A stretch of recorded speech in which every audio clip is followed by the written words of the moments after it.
Bonjour et bienvenue au Forum du patrimoine. Nous sommes installés au Carrousel du Louvre à Paris, où se tient le Salon international du patrimoine culturel. Pour la troisième année consécutive, le Forum du patrimoine est organisé par le magazine Atrium et Atelier d'art de France, avec le soutien de la Fondation France Bois Forêt pour notre patrimoine.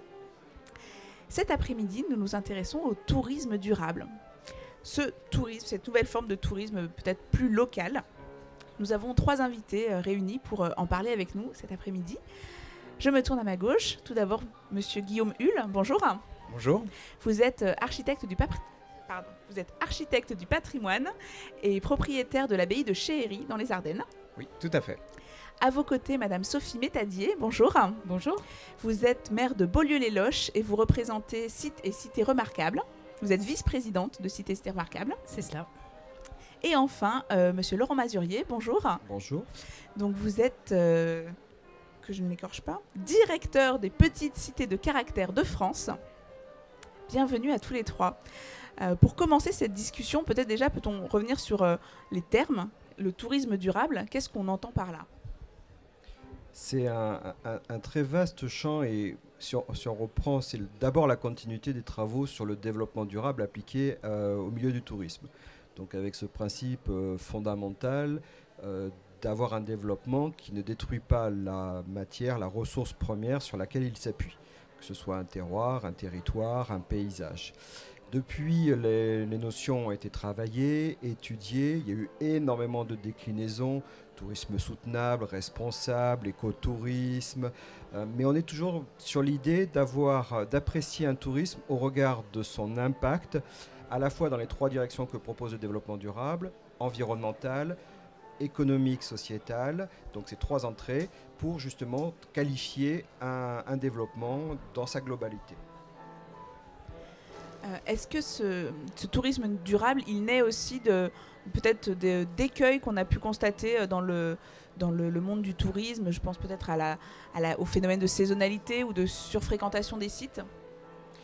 Il est aujourd'hui effectivement associé à une certaine forme de recherche d'un éco-citoyen qui devient écotouriste et qui va effectivement plutôt être à la recherche de formes de tourisme qui s'inscrivent dans la continuité de ce qu'il a comme valeur en matière de combat énergétique, de combat sur la découverte des territoires, d'être sur une forme beaucoup plus authentique de rencontres, plus que sur des poids lourds du tourisme. Dans les petits cités de caractère, par exemple, on voit bien qu'il y a aujourd'hui une clientèle qui vient non pas pour faire un maximum de choses dans un minimum de temps, mais justement pour une autre relation au temps et à l'espace, mais avec vraiment l'idée de rencontre, de partage, de découverte, de compréhension du lieu, des gens, des cultures dans lesquelles la personne arrive. Et si on tire le fil de la bobine, eh ben, la recherche de produits du terroir, de mobilité douce et une vraie sensibilité à l'impact de son séjour touristique sur notamment l'environnement, le territoire qu'il fréquente. Je me tourne vers vos deux comparses. Peut-être dans les territoires, comment est-ce que le tourisme durable peut justement s'exprimer ? Il peut s'exprimer effectivement, comme cela vient d'être dit, par le fait que l'objectif est de répartir les touristes sur plus de sites, de les répartir d'une manière plus harmonieuse, avec moins d'à-coups, également de tenter de faire en sorte que les touristes français découvrent notre magnifique pays et qu'ils puissent aller sur l'ensemble du territoire, que ce soit dans des petites communes, mais également dans des communes plus importantes, mais qui n'ont pas forcément une étiquette touristique de longue date et qu'il est important de faire connaître.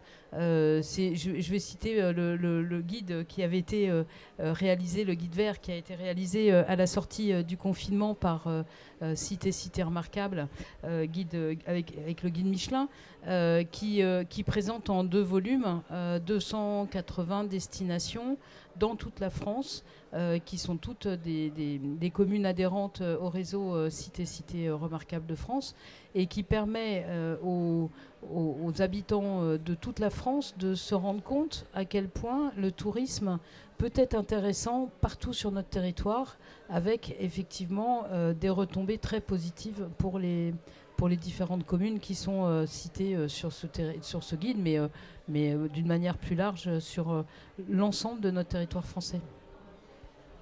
Et justement, comment est-ce que ça vous inspire, vous, pour l'abbaye de Chéry, pour développer justement ce tourisme plus durable ?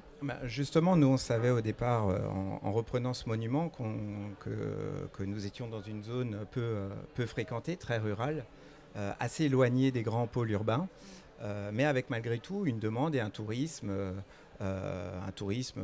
mémoriel, notamment puisqu'on est sur les sites dans les Ardennes, forcément des grands cimetières de la Première Guerre mondiale. Mais il n'y a pas que ça aussi, donc ça c'est la question de la répartition des touristes. Donc ça, il s'agit de bien communiquer pour ne pas sectoriser aussi un élément de patrimoine pour un territoire. Et puis nous, du coup, on a monté notre projet sur cette notion fondamentale de développement durable, de développement durable, de tourisme durable, en proposant, si vous voulez, nous, déjà à travers le monument en lui-même, c'est-à-dire lui donner des fonctions qu'il avait à l'époque où il n'était pas encore considéré comme du patrimoine, puisque c'était un outil de production. Une abbaye cistercienne, c'était juste après être un lieu de prière, c'était un lieu de production. C'était une grande ferme avec de grands domaines fonciers qui étaient exploités. Et donc, tout le but de la restauration, ce n'est pas juste simplement de faire visiter des murs aux touristes, mais c'est aussi de leur faire visiter un site qui retrouve sa capacité de production. Et c'est pour ça que nous y intégrons en ce moment même des activités. Nous avons replanté de la vigne, puisque nous savions que, en prévision de faire de la production de vin. Alors c'est tout petit pour l'instant, mais ce sont des pistes qu'on lance et qu'on souhaite développer à l'avenir. Évidemment du vin bio qui sera aussi dans l'air du temps, mais aussi de consacrer tout un bâtiment de commun qui avait des activités de production au XVIIIe siècle.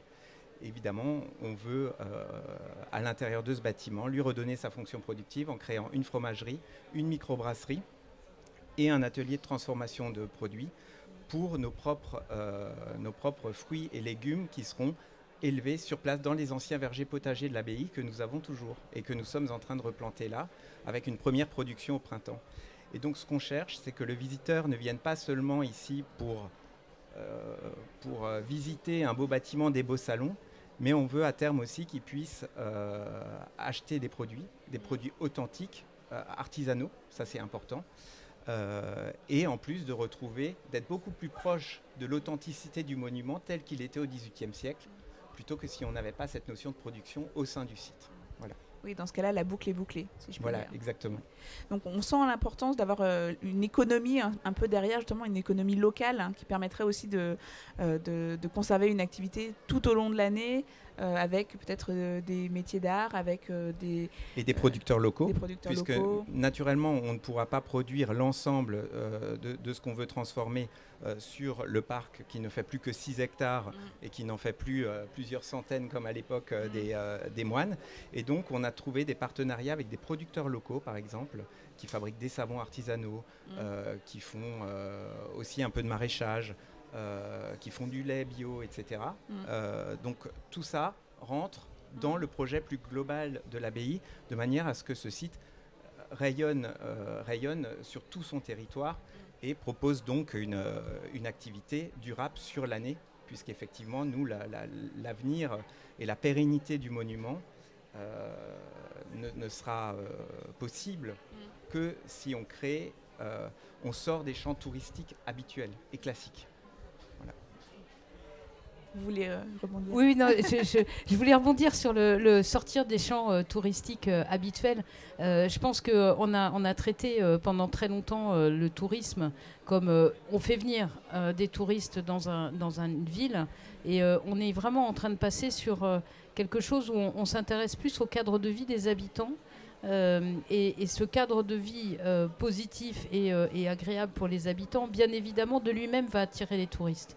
Après, il faut quand même communiquer et c'est là que les réseaux, entre autres, sont importants par rapport à la communication. On peut citer l'exemple de l'exposition sur les grilles du Sénat cette année qui a été organisée non seulement par Cité Remarquable, mais également par 6 autres associations du patrimoine, et qui ont permis aux Parisiens de découvrir à la fois des photos de sites, de sites magnifiques, mais aussi le geste des artisans, et de donner envie d'aller découvrir des lieux, pas seulement pour le château.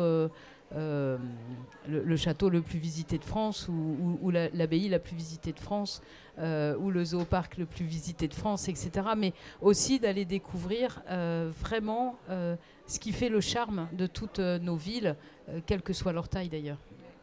C'est une nouvelle appétence pour les touristes, c'est quelque chose qui se développe justement, cette volonté de rentrer un petit peu plus dans les territoires, de rencontrer, de connaître les savoir-faire. Ça, c'est quelque chose qui vient justement face à ce tourisme un peu de masse.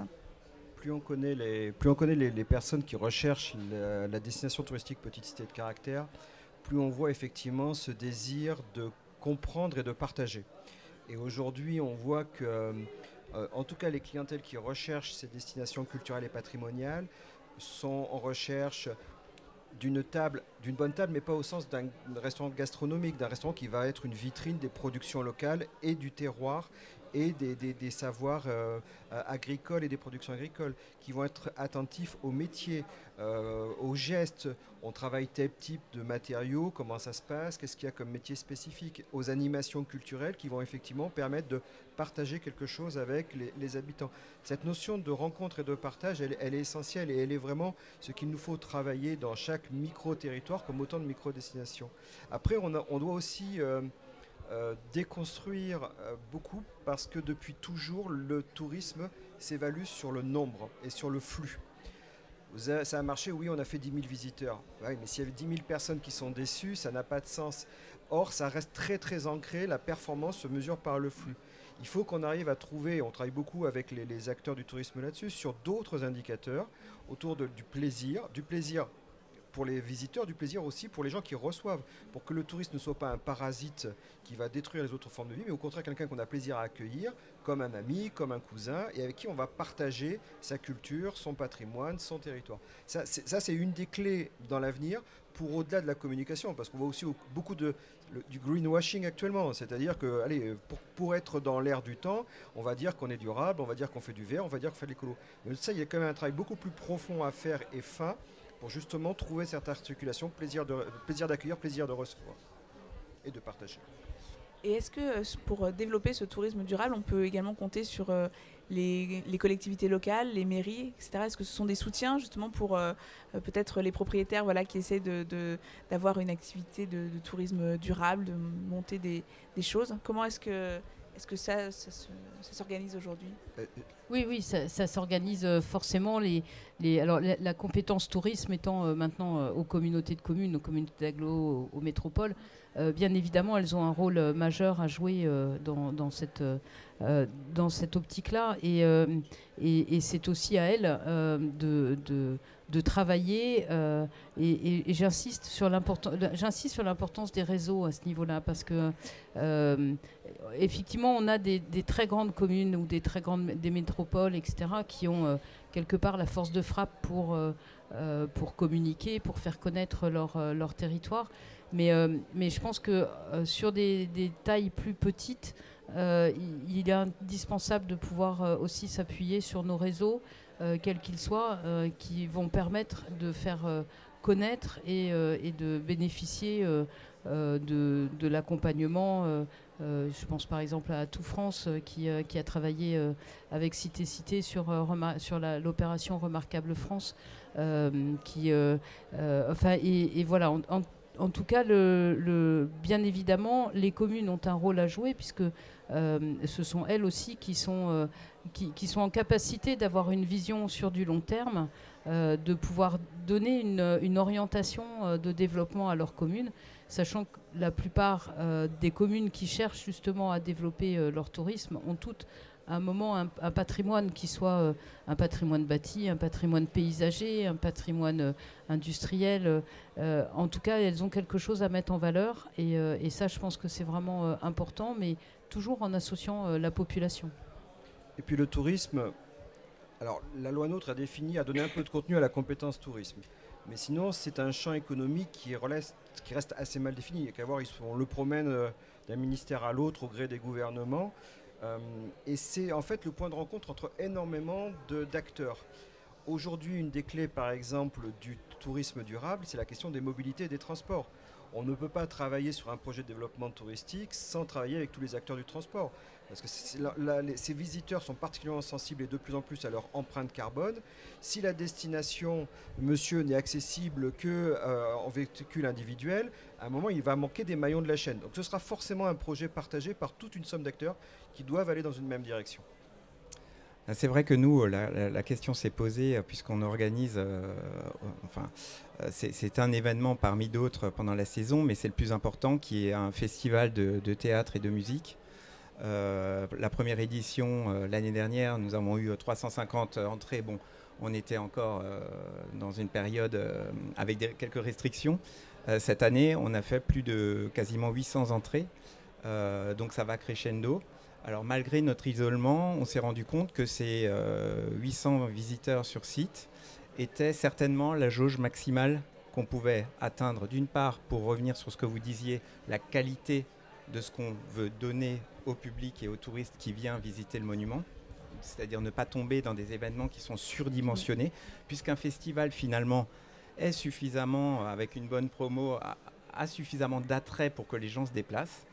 Et donc, on réfléchit déjà avec l'association qui organise artistiquement le festival sur justement ce maintien de cette jauge-là et que ça se fera sur réservation et qu'on ne dépassera jamais ce nombre limite de visiteurs pour pouvoir offrir une qualité aussi bien de spectacle, mais aussi de la limite dans les consommations, dans ce que coûte aussi du point de vue environnemental un festival qui, de toute façon, quoi qu'il arrive, a de très mauvais résultats en raison du fait que les gens viennent en voiture et ne peuvent pas venir, en tout cas sur notre site, autrement qu'en voiture. Voilà. Et se pose la question des transports.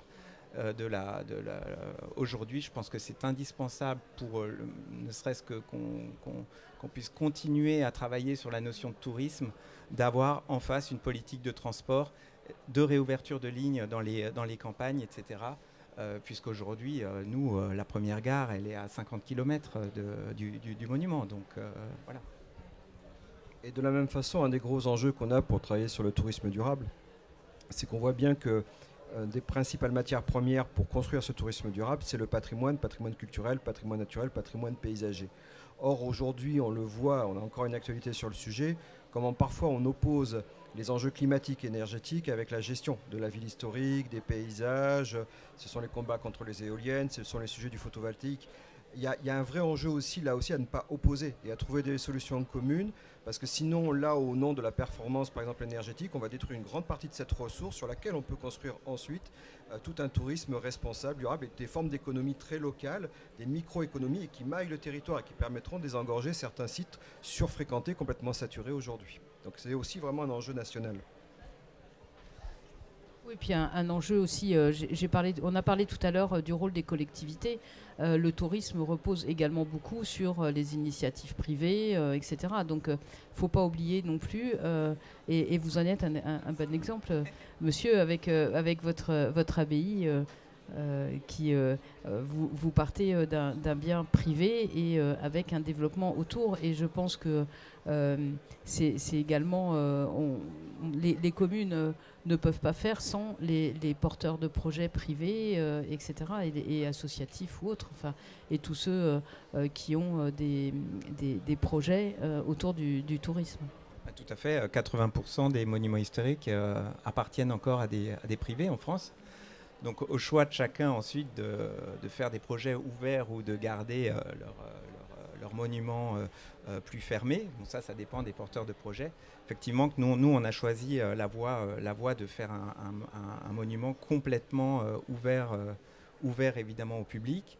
Et il y a un thème, je crois, qu'on n'a pas encore tout à fait abordé, c'est le côté aussi social, le rôle social qu'il peut y avoir à travers les monuments, dans les campagnes, etc. C'est que nous, notre site, on s'attache aussi à ce que ça devienne un peu une ruche pour les associations locales. Donc très vite, pour organiser le festival, on l'a fait par exemple avec l'association locale. On a créé notre propre association avec des gens du village et des villages alentours pour organiser toute la série d'événements qu'on fait pendant l'été et l'ouverture au public durant la belle saison. Mais on a par exemple aussi l'association pour le conservatoire de l'abeille noire.